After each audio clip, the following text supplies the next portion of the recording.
Hello friends, कैसे हैं आप लोग? मन उन लगता है? 11th क्लास पढ़ने में मन लग रहा है? वाह, बहुत अच्छा है। तो खुशी की बात है कि 11th क्लास में मन लगना आसान बात नहीं है। और यदि आप बच्चों को मन लग रहा है तो ये बहुत हमारे लिए बहुत खुशखबरी वाली बात है। और जब गुरुजी खुश हो जाए, समझ जाओ बच्चा का खुशी बढ़ जाना चाहिए। तो चलिए हम लोग आगे बढ़ते हैं। तो आप सभी बच्चों का यूट्यूब चैनल के कंसेप्ट ऑफ फिजिक्स क्लासेस में स्वागत है। और आप सभी बच्चों को ललन सर का बहुत से मेहनत करें, क्योंकि ये वक्त जब निकल जाएगा तो फिर लौट के नहीं आएगा। और वक्त कभी निकलने के बाद में मिलता नहीं है, आता नहीं है। और किस वक्त आपका किस्मत कहाँ टर्न लेगा वो कोई नहीं जानता है। आप खुद नहीं जानते, हम खुद नहीं जानते हैं। इसलिए वक्त को पहचानिए और वक्त के अनुसार कदम से कदम मिलाकर आगे बढ़ने का कोशिश करना है। यदि वक्त से हम पीछे रह जाएंगे तो कहीं ना कहीं किस्मत का दोष देना पड़ेगा। और किस्मत इंसान के अपने कर्म से बनता है। कर्म ही आपके किस्मत को, ऊपर वाले यदि गड़बड़ लिख भी दिया होगा यहाँ पर, तो आपका कर्म उसको थोड़ा बदल सकता है। इसलिए आइए हम लोग, बहुत खुशी की बात है, कंसंट्रेट होकर पढ़ाई कर रहे हैं। तो चलिए एक नया चीज भी आपको बताते हैं आज। हाँ, एक नया चीज बताते हैं इसी चैप्टर में, विस्कोसिटी से रिलेटेड न्यूमेरिकल बनाना है, लेकिन एगो थ्योरी के साथ न्यूमेरिकल हो जाएगा। एक उदाहरण तुरंत देते हैं, आप लोग सोचिएगा। मान लीजिए कि माथे पर घड़ा है और घड़ा में पानी भरा हुआ है। कोई बदमाश बच्चा आया, गुलेल मार दिया उसमें, तो फूटेगा नहीं, हल्का सा छेद हो जाएगा। हाँ, धीरे धीरे पत्थर मारेंगे तो चूर चूर हो जाएगा, और तेजी से गुलेल मारेंगे तो उसमें छेद हो जाएगा, फूटेगा नहीं। तो वो छिद्र से जब हो जाएगा तो क्या कल्पना करो, उस छिद्र से क्या निकलने लगेगा? वह पानी निकलने लगेगा। और मैं तुरंत पूछ रहा हूँ आप बच्चों से, उस पानी का गति वृत्तीय गति या प्रोजेक्टाइल मोशन? Very good. अब समझ गए होंगे कि प्रोजेक्टाइल मोशन का कुछ कुछ बात सर पूछने वाले हैं। अब कौन फंसिएगा फिर में वो पता नहीं है। काल को याद छेबे न करे सर, तो 1 महीना पहले करो पूछबो।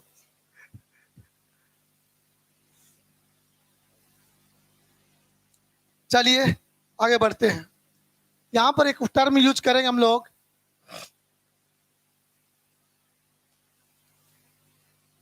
वो जो आपने अभी कहा कि घड़ा में यदि छेद कर देंगे तो घड़ा से जो पानी निकलेगा, उस पानी का जो निकलना को ही कहते हैं इफ्लक्स। क्या कहते हैं?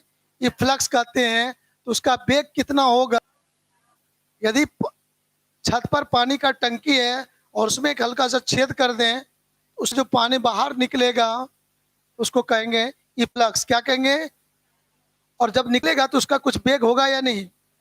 यस, वेग होगा। और वह वेग किन किन बातों पर निर्भर करेगा, चलिए हम लोग आज इस थ्योरी को समझें। और दूसरी बातें, वो जो पानी निकलेगा तो कहीं ना कहीं जाके गिरेगा।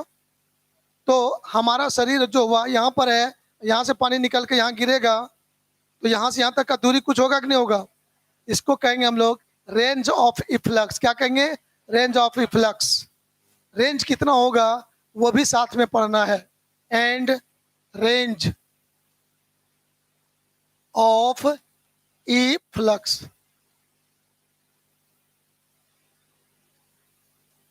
दो प्रश्नों का जवाब अभी हम बच्चों को ढूंढना है। और इसको ढूंढने में कोई नया थ्योरी नहीं लगेगा, सारा थ्योरी हम लोग ऑलरेडी पहले से पढ़ चुके हैं। बस उसको सजा के खाली अप्लाई करना है। अब देखिएगा, जो जो बात पूछेंगे आपको पहले से पता है। भूल गएंगे तो अलग बात है, वो हम बोलेंगे तो याद आ जाएगा। ठीक। तो सबसे पहले हम लोग कल्पना कर लेते हैं कि वो सर एक टंकी बना लेते हैं।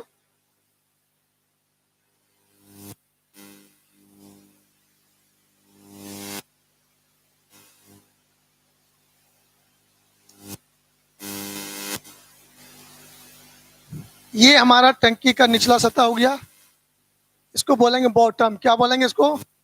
बॉटम। पेंदा न रे।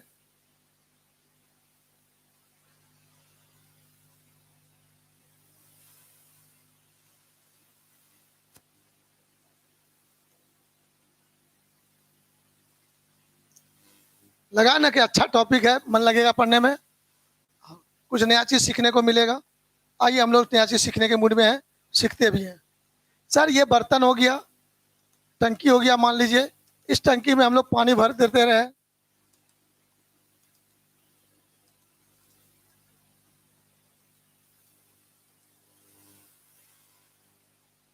इसमें पानी हम लोग भर दिए। अब यहां से देखेंगे हम लोग इसकी ऊंचाई पानी की कितनी है, कैपिटल एच मान लेंगे। टंकी में पानी का जो ऊपरी सतह है उसकी ऊंचाई मान लेते हैं कितना, बड़ी एच, कैपिटल एच। अब हम इसमें एक छेद करेंगे, कहाँ करें, कहीं कर देते हैं एक तो।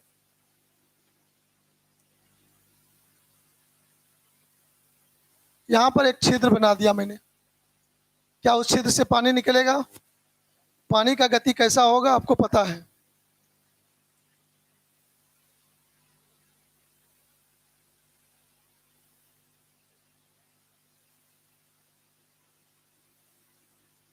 ऐसा होगा? हाँ सर। इस जो पानी निकल रहा है इसी को कहते हैं इफ्लक्स। क्या कहते हैं इसको? इफ्लक्स कहते हैं, राइट। हाँ, वो छेद से पानी निकल के जो गति कर रहा है इसको कहते हैं इफ्लक्स। शुद्ध हिंदी में कहते हैं बहिस्राव। क्या कहते हैं? बहिस्राव। तो अब देखिए गौर से, यहाँ पर ये जो पानी आपका निकल रहा है यहाँ से, उसका कुछ न कुछ वेग होगा सर। तो यहाँ से जो निकल रहा है इसका वेग मान लेते हैं हम लोग भी। तो निकले तो वो तो क्षैतिज होगा, वेग का दिशा क्या होगा वहां से, क्षैतिज। लेकिन आगे बढ़ते बढ़ते बढ़ते बढ़ते बढ़ते जाएगा और वो प्रोजेक्टाइल मोशन होगा। क्या होगा? प्रोजेक्टाइल मोशन होगा, राइट। Yes sir. तो इस वेग का मान हम बच्चों को ढूंढना है। कैसे ढूंढते हैं, आगे विचार शुरू करते हैं। सर यहाँ पर हम लोग देखेंगे, अनुभव करेंगे कि सर ये जो होल है, इस होल के लेवल से पानी की ऊंचाई कुछ होगा, इसको स्मॉल एच मानेंगे। क्या मानेंगे? स्मॉल एच मान लेते हैं। तो निश्चित रूप से तुम लोग ये कहोगे कि सर जब वो मान लिए तो ये बताइए ना, ये ऊंचाई कितना बचेगा आपका, ये ऊंचाई कितना बचेगा? Capital H minus small H होगा कि नहीं होगा? ये ऊंचाई हो जाएगा इस तरह से। तो आप हमको बताओ, इस पानी में ऊपर जो पानी है उसकी ऊंचाई एच है, उसका मैं पूछूंगा आपसे पोटेंशियल एनर्जी बताओ कितना है, तो आप क्या कह दीजिएगा? M G H. Potential energy EP बराबर बोल देंगे एम जी एच। अब वहां से गिरना शुरू होगा सर, पानी वहां से गिरना शुरू होगा।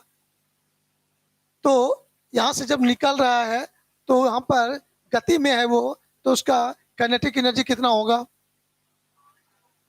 तो यहाँ पर काइनेटिक एनर्जी हो जाएगा सर ई के बराबर हाफ एम भी स्क्वायर।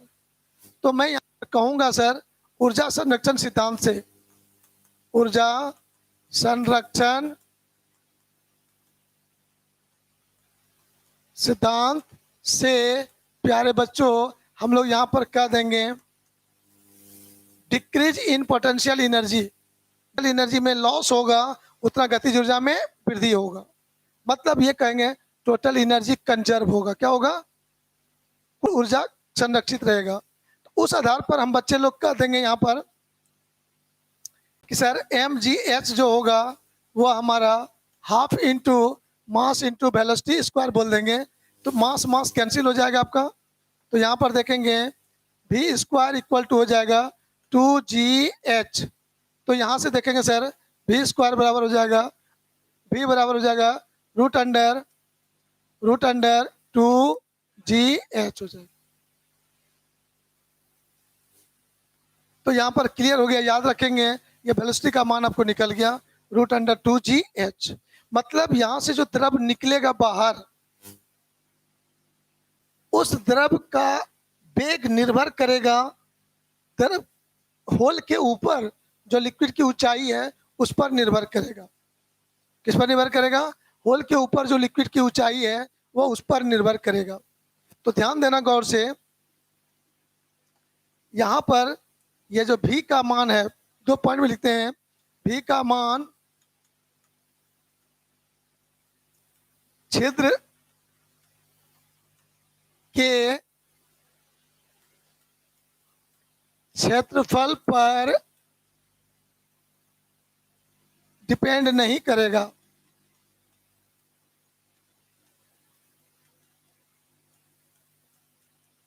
बहुत इंपॉर्टेंट बात है, इस लाइन को गौर से देखना। छेद सर यदि 1 सेंटीमीटर त्रिज्या का हो, कि 2 सेंटीमीटर त्रिज्या का हो, कि 3 सेंटीमीटर त्रिज्या का हो, उससे जो पानी निकलेगा, निकलने के वेग पर कोई प्रभाव उसका नहीं पड़ेगा। वह किस पर डिपेंड करेगा? दूसरा बात देखोगे, भी का वैल्यू, भी का मान एच पर, किस पर निर्भर करेगा? एच पर निर्भर करेगा, निर्भर करता है।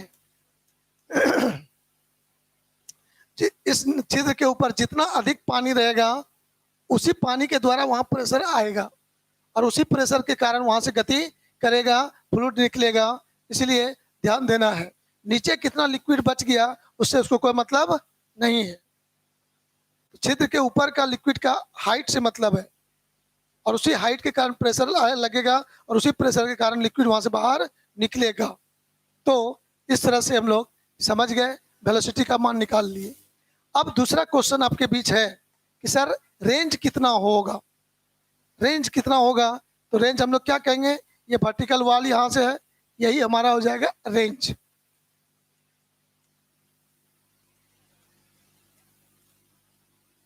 रेंज को हम लोग एक्स से डिनोट कर देते हैं और इस एक्स का मान निकालते हैं कि कितने दूरी पर जाके वो पानी गिरेगा, फ्लैक्स का रेंज कहलाएगा। सेट हो गया मन में? सेट हुआ मन में? जल्दी बोलिए। तो वह रेंज निकालना है आपको, कितना होगा। अब इसको निकालने के लिए हम बच्चों को प्रोजेक्टाइल मोशन का थ्योरी खोपड़ी में रहना चाहिए। यदि उसको हम भूल नहीं गए हैं तो थोड़ा मजा आएगा, भूल गए तो थोड़ा गुरुजी को ज्यादा कष्ट होगा, समझाने में अधिक जोर लगाना पड़ेगा। आइए फिर भी जोर लगाने पड़ेगा, मजबूरी का नाम महात्मा गांधी है। रेडी हैं आप लोग? Very good. सर यहां से क्षैतिज दिशा में वेग कितना है? भी है ना? जल्दी बोलो, हाँ है ना? उस वेग का वर्टिकल दिशा में कंपोनेंट कहेंगे भी वाई बराबर 0। बोलिएगा क्या? जल्दी बोलिएगा। कंफर्म? अब ये बोलिए, इस पथ पर गति करते हुए यहां आएगा और सीधा उसको वस्तु को नीचे गिराएंगे, दोनों में समय अलग अलग लगेगा कि बराबर लगेगा? वेरी गुड, बहुत अच्छा जवाब। यही चाहते थे कि बच्चा लोग जवाब दे। तो यहाँ से यहाँ आने में भी उसको टाइम लगेगा, टाइम टी लगेगा। तो सर सीधा उसको नीचे गिराएंगे तो यहाँ पे भी टाइम क्या लगेगा? टी ही लगेगा। फेंकेंगे तब गड़बड़ा जाएगा, सीधा उसको गिराएंगे इसे, यहाँ पर क्षैतिज दिशा में ऐसे थ्रो करेंगे, ऐसे जाके गति करेगा, ऐसी को सीधा नीचे गिरा देंगे तो नीचे गिरेगा सीधा। तो दोनों को समय क्या लगेगा? एकदम बराबर लगता है। ये चीज का चर्चा प्रोजेक्टाइल मोशन में करके आपको बताया गया था। तो हमें ये टाइम का जरूरत पड़ेगा कि यहाँ से यहाँ आया तो टाइम कितना लगा। तो उस टाइम को निकालने के पहले हम इस टाइम को निकाल लेते हैं, ये जितना टाइम निकलेगा वही टाइम ये हो जाएगा कि नहीं। अब इस टाइम को निकालने के लिए आइए थोड़ा सा हम लोग इक्वेशन ऑफ मोशन का यूज करेंगे, गति का समीकरण का यूज करेंगे। तैयार हैं? तो हो भी गया छपा हुआ कि नहीं?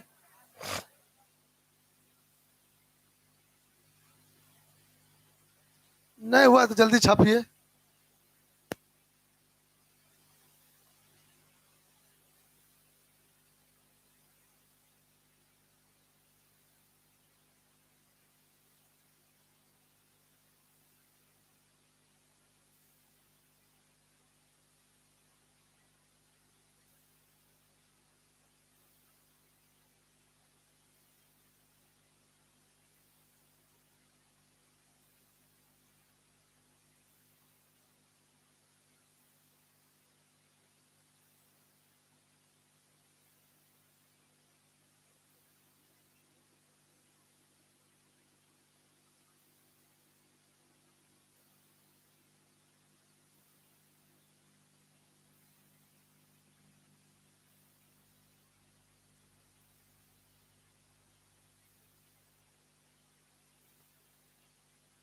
बढ़े आगे।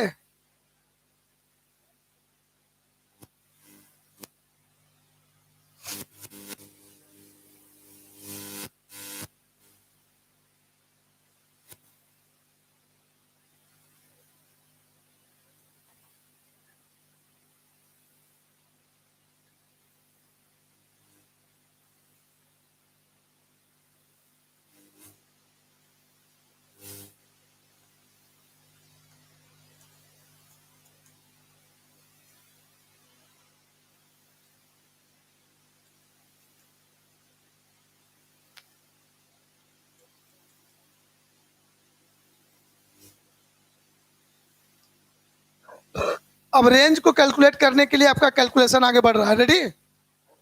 रेंज को कैसे निकालेंगे, आइए ध्यान से सुनिएगा।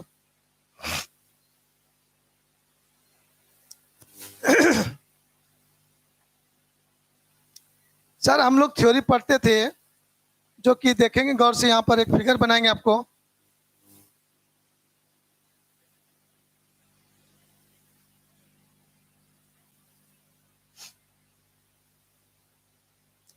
सपोज कर लीजिए कि ये एक हाइट है, ये सतह है, यहाँ से किसी वस्तु को हम लोग इस दिशा में थ्रो करते हैं, यू वेग से थ्रो करते हैं मान लेते हैं,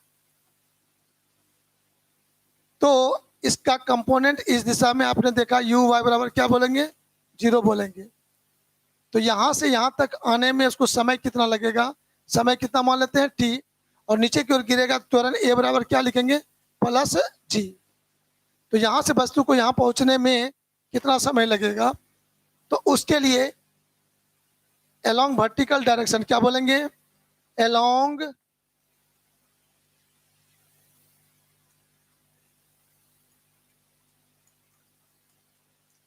वर्टिकल डायरेक्शन का गप करेंगे।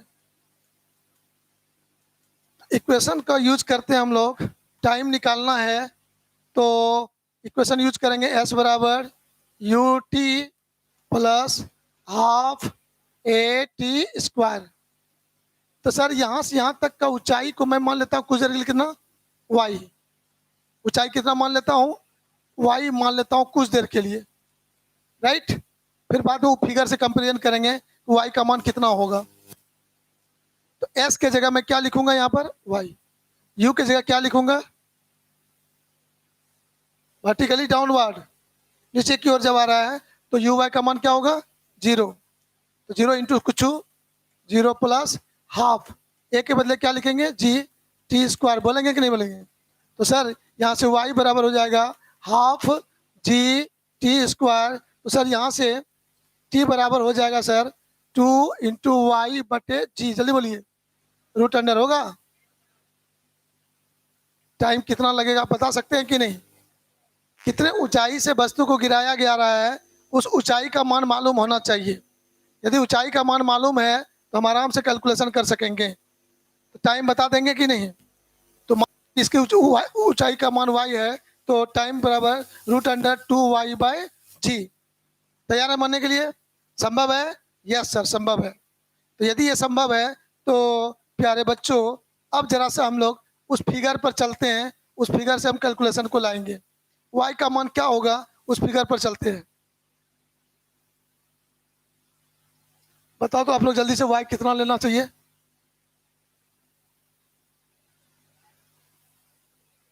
यहां से यहां तक यही ना हुआ जी, वहां क्या लिखोगे आप, लिखोगे, कोई डाउट। और ये डिस्टेंस यहाँ तक का डिस्टेंस निकालना है। ये डिस्टेंस हॉरिजॉन्टल डायरेक्शन में है कि वर्टिकल में। अब इक्वेशन ऑफ मोशन हॉरिजॉन्टल में लगाएंगे कि वर्टिकल में, हॉरिजॉन्टल में लगाएंगे, ये डिस्टेंस निकलेगा। तो यहाँ से यहाँ आने में टाइम कितना लगा, वो निकल गया ना आपका टाइम, उस टी का मान आपको निकल गया है, यस सर। और उसमें y के स्थान पे क्या सोचोगे, h माइनस एच। तो ये डिस्टेंस निकालना है आपको। आइए उसके लिए क्या क्या इक्वेशन यूज करके हम लोग कैलकुलेशन करेंगे, आइए जल्दी देखते हैं। तो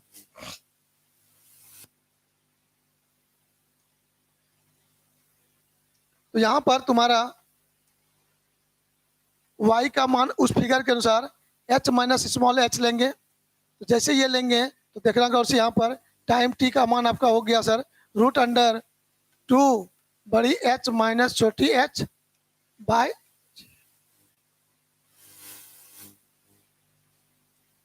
कोई डाउट? संतुष्ट है, हो जाएगा। अब यहाँ पे देखिएगा एलोंग हॉरिजेंटल डायरेक्शन, हम लोग हॉरिजेंटल डायरेक्शन में गप करते हैं।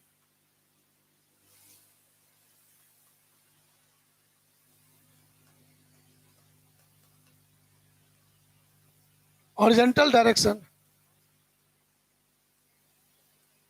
हॉरिजेंटल डायरेक्शन में गप करेंगे तो एस बराबर U T plus half A T square. S के बदले क्या लिखना है आपको? एक्स। यू के बदले भी वेग से निकल रहा था ना वहां पर, तो भी वेग से निकल रहा था तो यू के स्थान पर क्या लिखेंगे? भी। इंटू टाइम के बदले क्या लिखेंगे?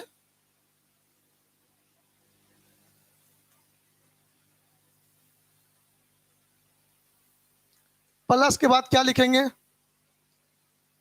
1/2 इंटू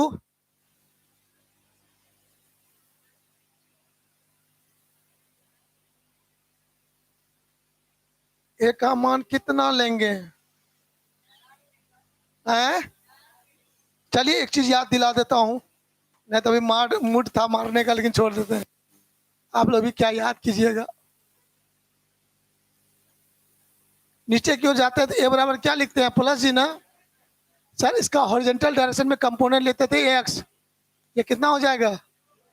हाँ।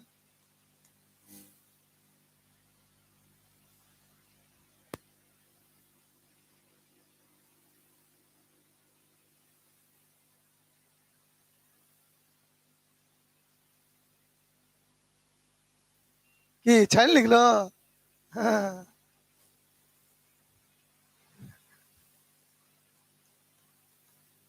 तो ये बोले देर खरीद लें, और एक्स बोलेंगे तब समझोगे। भी का मान बैठा दो √2GH, और इसका मान 2H माइनस एच बाय जी। एक्स बराबर, गौर से देखो, 2 रूट से बाहर हो जाएगा, जी जी कैंसिल भी हो जाएगा, कटेगा, रूट के अंदर बच जाएगा खाली ऐसे।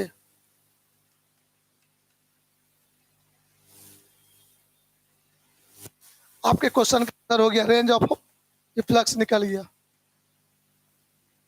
अब इसको खाली याद रख लिखना।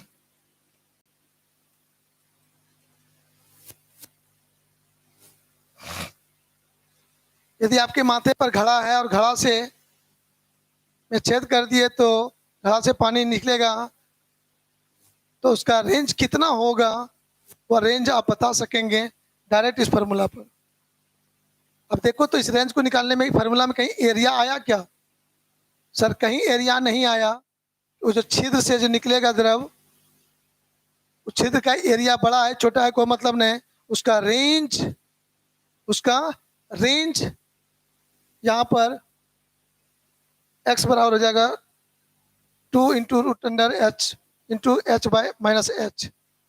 तो पूरा टंकी में कितना पानी भरा हुआ है, उस पानी की, पूरा टंकी का पानी का ऊंचाई भी पर भी निर्भर करेगा, और होल के ऊपर में कितना ऊंचाई है उस ऊंचाई पर भी निर्भर करेगा। बस इसी दो चीज पर डिपेंड करेगा, पूरा टंकी में पानी कितना भरा हुआ है और छिद्र के ऊपर में पानी कितना है, उस दोनों पर डिपेंड करेगा इफ्लक्स, रेंज ऑफ इफ्लक्स। इसका मतलब है जैसे जैसे टंकी का पानी कम होते जाएगा, वो जो निकलने वाला जो यहाँ से होल है, होल से जो निकलेगा तरफ, उसका धीरे धीरे वेग भी घटेगा और रेंज भी घटेगा, और घटते घटते घटते घटते घटते घटते पानी छेद के बराबर में आ जाएगा तो रेंज 0 हो जाएगा। चलिए बोलो हाँ या ना।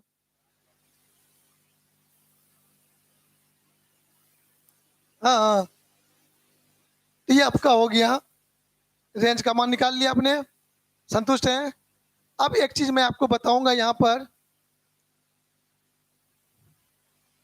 कि प्रोजेक्टाइल मोशन के थ्योरी में एक चीज सुने थे, आपको याद है?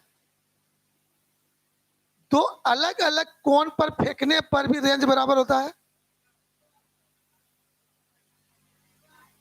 दोनों एंगल का योग 90 होना चाहिए। यदि एक प्रोजेक्टाइल को मैंने एक गेंद को हवा में फेंका 30 डिग्री कोण बनाकर और उसी गेंद को फिर हम 60 डिग्री पर फेंक देंगे, हाइट अलग अलग होगा लेकिन रेंज बराबर होगा। सेम थ्योरी यहां भी लगेगा। इस टंकी में दो को छेद कर देंगे तो दो छेद से जो फ्लक्स निकलेगा उसका रेंज बराबर हो सकता है।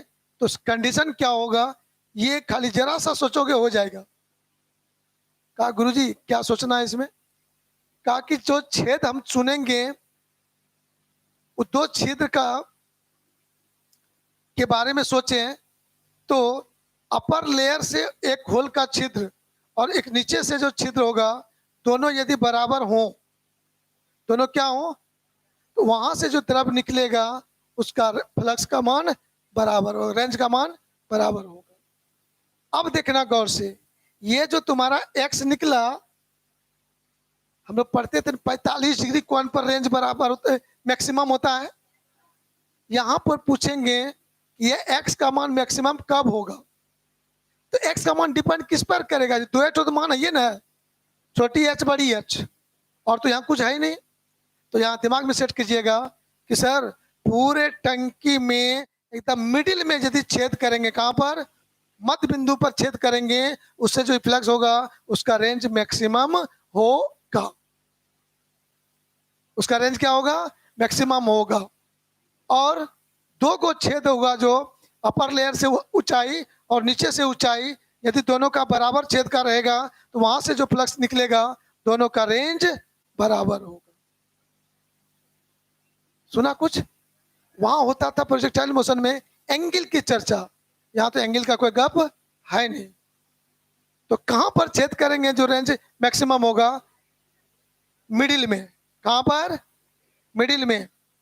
और दो होल के कारण फ्लक्स बराबर, फ्लक्स का रेंज बराबर हो तो वह दोनों होल कहां का होना चाहिए? ऊपर वाला जो होल है उससे पानी की ऊपरी सतह की ऊंचाई यदि 2 सेंटीमीटर है तो नीचे वाला होल का निचले सतह से ऊंचाई भी 2 सेंटीमीटर होना चाहिए।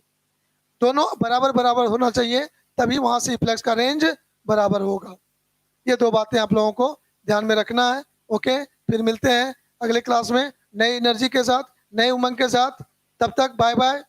रूम में जाइए, रिवीजन कीजिए, 2 बार लिखिए, 2 बार समझिए, मस्ती कीजिए। Okay, bye bye.